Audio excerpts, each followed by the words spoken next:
Now it's that time of the week where we get into the hottest, juiciest, and sometimes controversial entertainment stories from across the continent and of course beyond. Welcome to Popcasa. Now today on the show, reality TV star White Money has told fans he's aiming for the next Grammy Awards. Now in East Africa, a member of the award-winning group Sauti shares a secret he's been hiding. Now singer Willie Paul has again been accused of sexual abuse, this time by rapper Diana Marue. And when we head out of the continent, the jury has come to a decision on Jeshi Smollett case. Now, of course, this is Popcasa, and the crew is here. Hi, Gabby. Hi, Amal. How you guys doing? Hey. Hi. You people should have told me we're doing colors today. What's happening? You know, we're Africa first. We're Africa first. I like it. How are you feeling, Gabby? I feel good, you know. What do you think about the stories? I want to talk about them. You want to talk about them? All right, you know how we say it. Popcasa, Bekasa. We'll be right back after this, guys.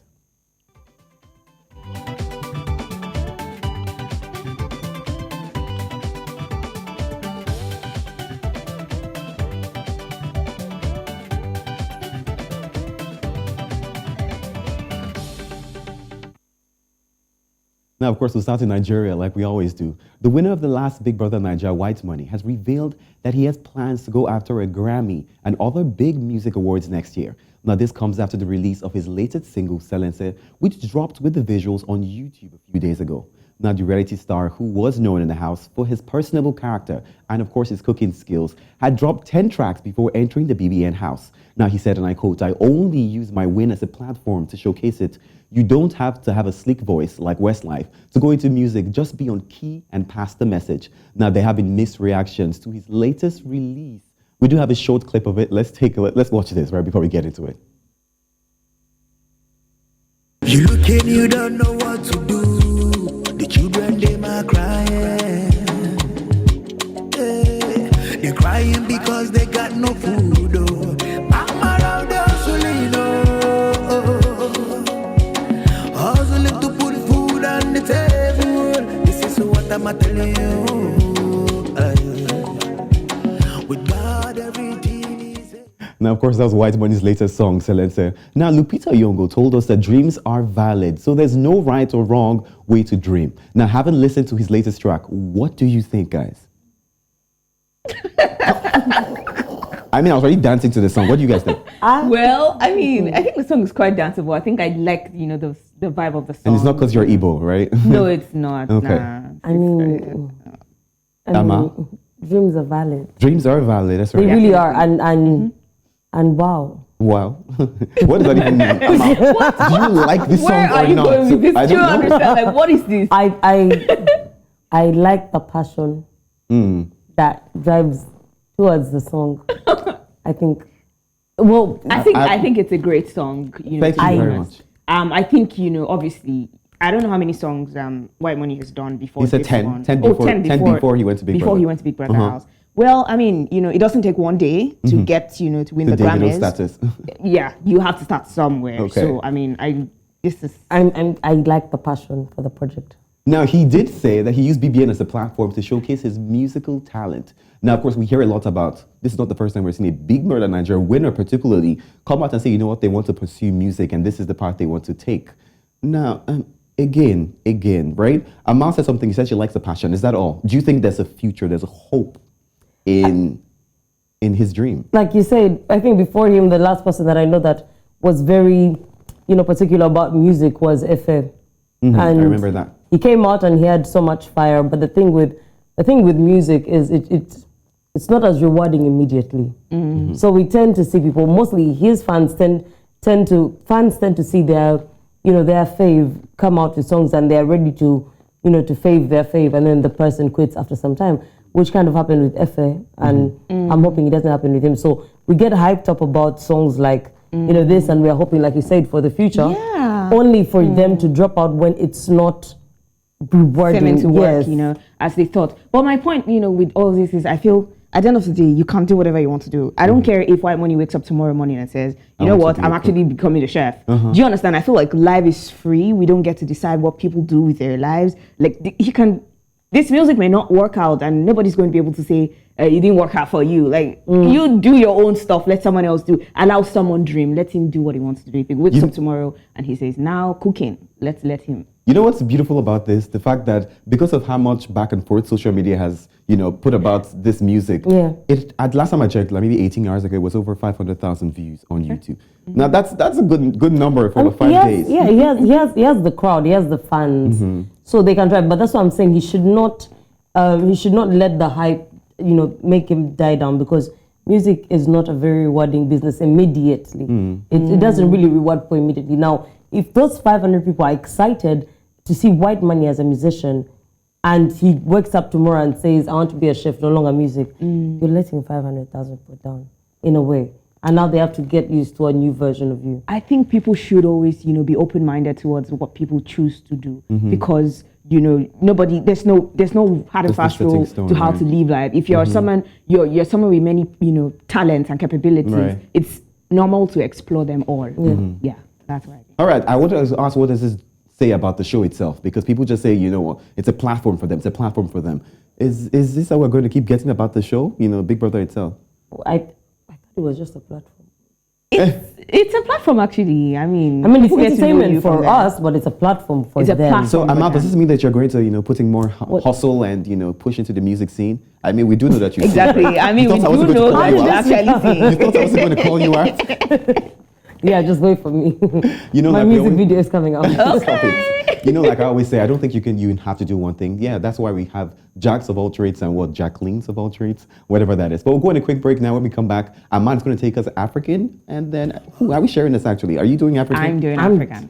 I'm doing African. I'm doing international. Okay. The ladies are not going to fight about this. This is Popcast. I'll be right back after this.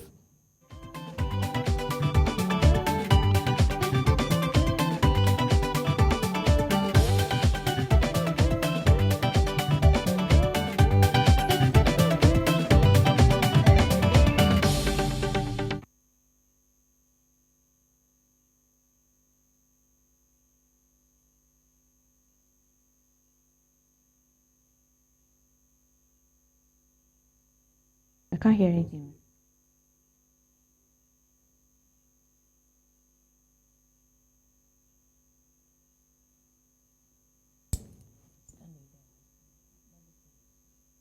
Really? Can you hear? Nobody can Are you hear coming? anything. What are you saying? We can't hear you. Hope you're not coming to us. Yeah. I beg you. Don't come and show me looking lost.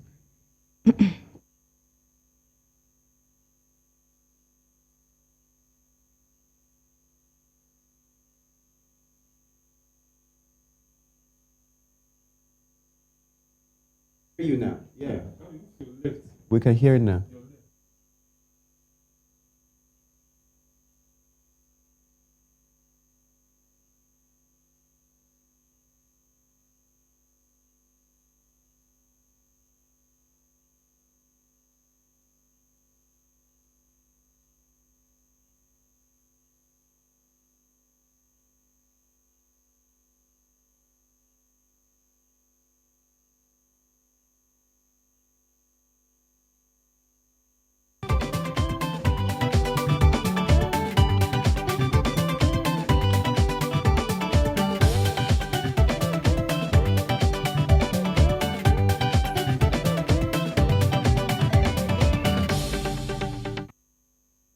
You're welcome back. This is still Popcast on News Central, and we've had a conversation around what's going on in Nigeria on the entertainment scene. Now we're taking you to conversation outside of Nigeria into the continent. Now, Willis Chimano, member of the award-winning Kenyan band Sauti, has come out as gay, declaring that he can no longer live a lie. He announced his coming out as he explained the idea behind his most recent solo single titled Friday Feeling. Now, the song features the LGBT community and is an awareness boost despite the fact that homosexuality is punishable by up to 14 years in prison in Kenya. A challenge to this law was even rejected in 2019. Now, he has said that he's keeping this a secret. He has been keeping this a secret for years. Should we still be punishing people for their sexuality at this point in time? I think it's quite sad that we are still like punishing people for how they feel, like literally how they feel. You know, it's like someone saying, I want cake, and you beat them. Right. You know, this is who this person is. And he's still a great musician. Most of us that have been fans of Sauti so kind of guessed.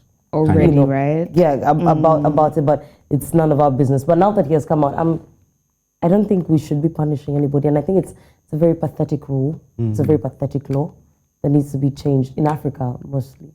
It's quite sad. It's 2021. Come on. Okay, I'd like to hear what Sam has to say. You know, it's for me, especially growing up as a pastor's kid, right? There are lines, but then of course, like Amal said, it's hard to beat someone for, you know, their feeling. It's hard to say why are you like this, you know, and it's a delicate conversation. But I do think, yeah, he should live his truth, and that's what he decided to do. Especially when you realize that you're lying to yourself. You know, when some people say statements like, you know, I've been hiding this part of me, I've been lying to myself. So it means you're like not happy about it. So now you want to be free. So who am I to what? Hint you, spoil your joy, kill you, pour Sansani your gari, you know, things like that. But I mean, Sam said, "Pour Sansani your gari." I mean, like, honestly, yeah. Because laws like what we have, like the laws that Africa has, that refuse people from being themselves, is why people feel the need to you know, get married to someone and not really want to be she's with about them. to shake that table. Yeah. So what? So you're married to someone for like 14 years, and then you wake up one day and you decide that you want to be after having children with them, and or then you're playing away game. Exactly. So you're married and you're doing other stuff. So it's more tormenting for the person. But there are a lot. I don't want to say a lot, but there are quite a number of people living that lie around Africa, married to people, and the wives are living, you know, in sadness. So why not free everybody? Free us. Free everybody. Free everybody. That's what Amal said we should do. I'm free. Okay, now, so out of 54 African nations, only 22 have legalized homosexuality, including South Africa, Angola, Mozambique, and Botswana. It is punishable by death, you know, penalty in Somalia, South Sudan, Mauritania, and others. Many African countries have resisted it. Do you think Africa as a whole will ever fully accept homosexuality, or will it come down to different countries? Can I go first? Africa as a whole. Let me say one thing, right? I'm surprised they're even 22. That's first off. wow. I'm like, That's but the thing is, I mean, it's 2021, right? We're moving 2022. I feel like at some point, some nations will not want to, you know, interfere, do business with you. You know, over time, people start to say, yeah, okay, this is what you think. Nah, this doesn't work with us. Maybe this is the United Nations freedom of expression thing, and we will not, you know, partner or work with or communicate with this country if you don't. So I'm thinking, like, are we going to say in the next 10 years? 10 years is a lot of time. A lot of things can change. I wouldn't know the reasons why, but best believe one thing. If they say it's open now, your neighbor, your brother, people are going to start coming. Oh my goodness, I don't even know what to say. But it's true. Your boo may not come back home. You know, people have been hiding for a long time, and then it's punishable by death. Do you know what that is? That is like Amal said. Amal gave a really good example, to be honest. It's like eating cake, and you say it's bad to eat cake, and you whoop someone for their preference. You know, so imagine people dying for their preferences. Wow, like, that's you know, now that I'm sad. thinking about it, it's really, really serious. I mean, punishable by death. Just because you say no, like you said, you want to bomb. No, You know you just funny? said you like this person. The sad thing is, it doesn't even. It's not. It doesn't affect anybody else. But you see, the thing is, the laws make it affect other people, because when you put these laws in place, then Mr. X or Mrs. X has to get married to someone to please you, while they really want someone else. Right. So now we start to affect people with the laws meant to guard the people. Oh, Come on. oh, Okay, Wow.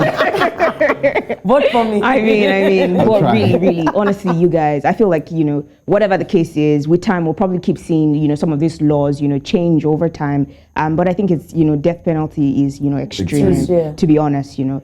So that's the only story we have for the conversation on the African story. When we get back from the short break, Amal is going to be taking us on the international segment. Don't go anywhere.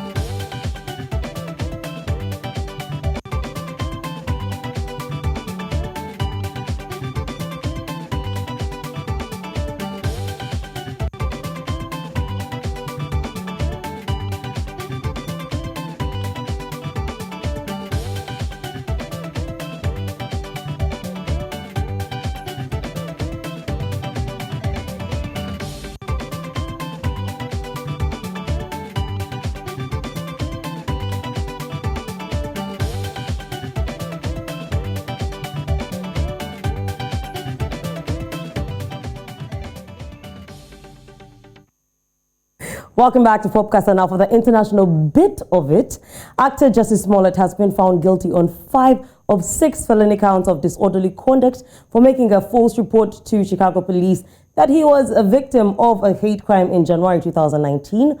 The jury of 6 men and 6 women deliberated for more than 9 hours over Wednesday and Thursday.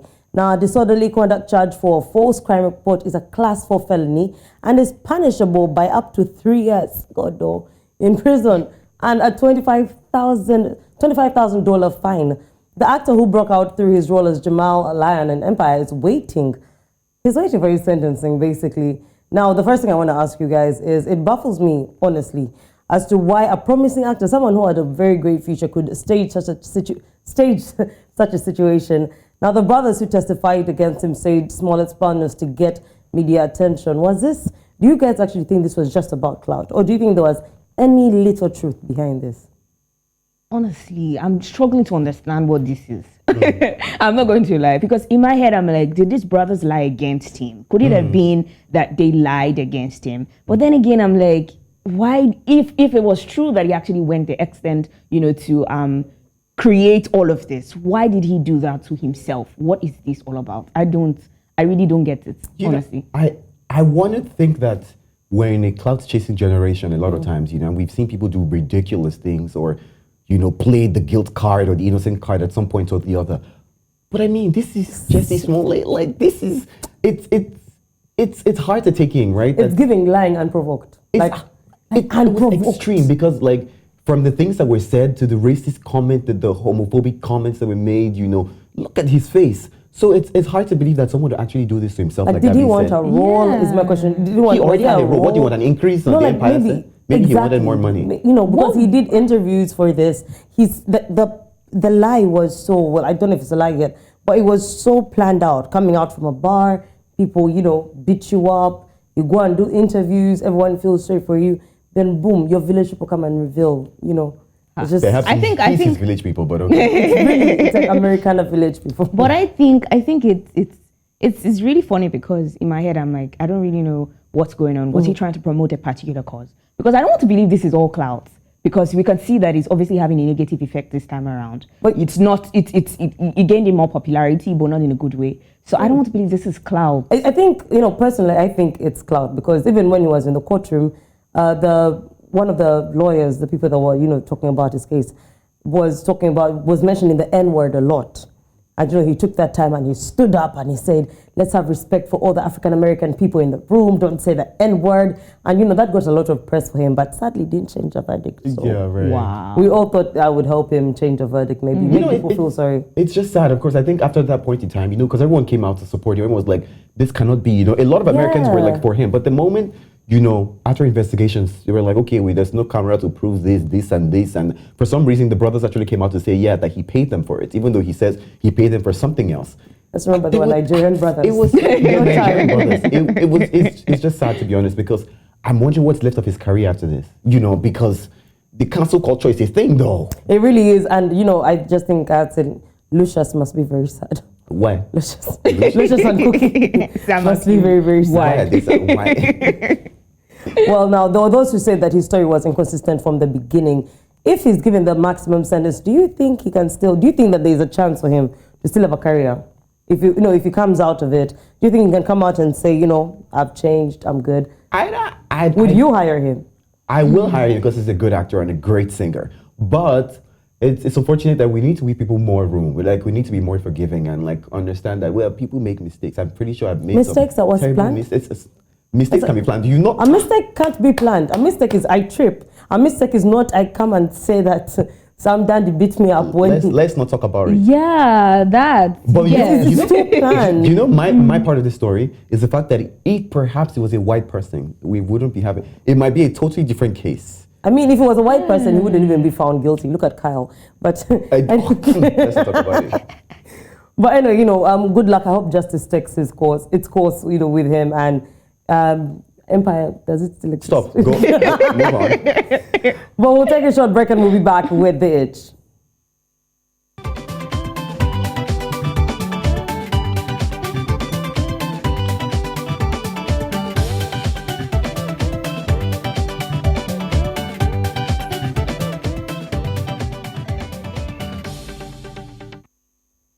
And now to the itch of the day. Now, Pope Francis, leader of the Catholic Church, has said sex outside of marriage is the most serious sin. Now, during a question and answer session with reporters on board the papal plane, he said that pride and hatred were the most serious of sins. Pope Francis made the comment in answer to a question about the Archbishop of Paris, Michel, who resigned last week over an ambiguous relationship with a woman. Now, plenty of reactions have come after the Pope's comments. I don't know about you guys, but I was raised to know that all sins are equal. It shocked me.